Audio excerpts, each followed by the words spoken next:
Et j'avais un peu en tête que j'étais pas capable de ça, que ça allait me demander vraiment des études scientifiques très poussées et que j'aurais pas le niveau pour. Et puis je me suis rendu compte au fur et à mesure qu'en réalité, on peut vraiment être dans des métiers de soins et de thérapie sans nécessairement passer par médecine.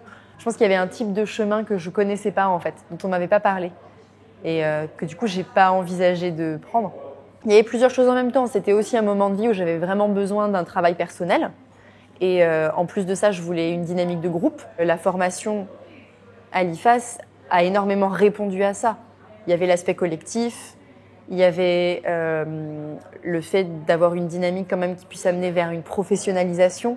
Alors dans la méthode en elle-même, moi ce qui m'a énormément apporté, c'est que c'est une méthode qui relie en fait le mental au corps. On est quand même pas que des purs esprits. Le travail qui est fait sur les émotions, je pense que c'est vraiment ce qui m'a le plus apporté. Le fait de s'arrêter sur les émotions, d'arriver à les identifier. Quand j'ai commencé la Gestalt, j'étais pas capable d'identifier mes émotions. Et souvent, ça se mélangeait. C'était pas si facile de savoir s'il y en avait pas une qui cachait une autre. Enfin, c'était très brouillon.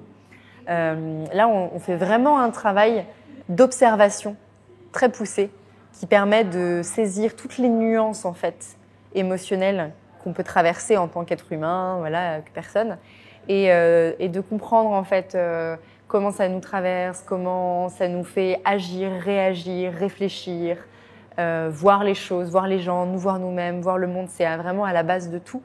Et quand on est énormément dans l'analytique, dans le mental, ça peut être très difficile en fait d'avoir accès à ça. Et un décodeur aide vraiment à réaligner les choses et à avoir un dialogue intérieur beaucoup plus fluide en fait. Gestalt, c'est un mot qui est difficile à traduire mais qui renvoie à l'idée de mise en forme, de façonnage en fait, qui renvoie aussi à la créativité mais à vraiment cette idée de mise en forme. Et je crois réellement que en 4 ans, en allant justement faire de la spéléo un peu intérieure, en allant chercher des choses du corps, des choses concrètes en fait, et en les remettant vraiment au premier plan et en leur laissant toute la place, ça m'a permis de me redéfinir,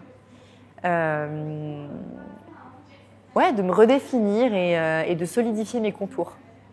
Du coup, l'avenir, je l'envisage avec, je pense, beaucoup plus de confiance, beaucoup plus de solidité qu'auparavant.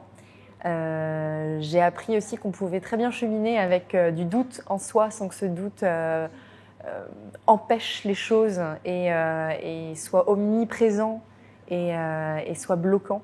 Ça peut même être un camarade de route assez positif, quels que soient les événements qui vont arriver et quelles que soient les décisions que je vais prendre. J'aurai les ressources pour en tirer le meilleur en fait et pour être bien avec ça.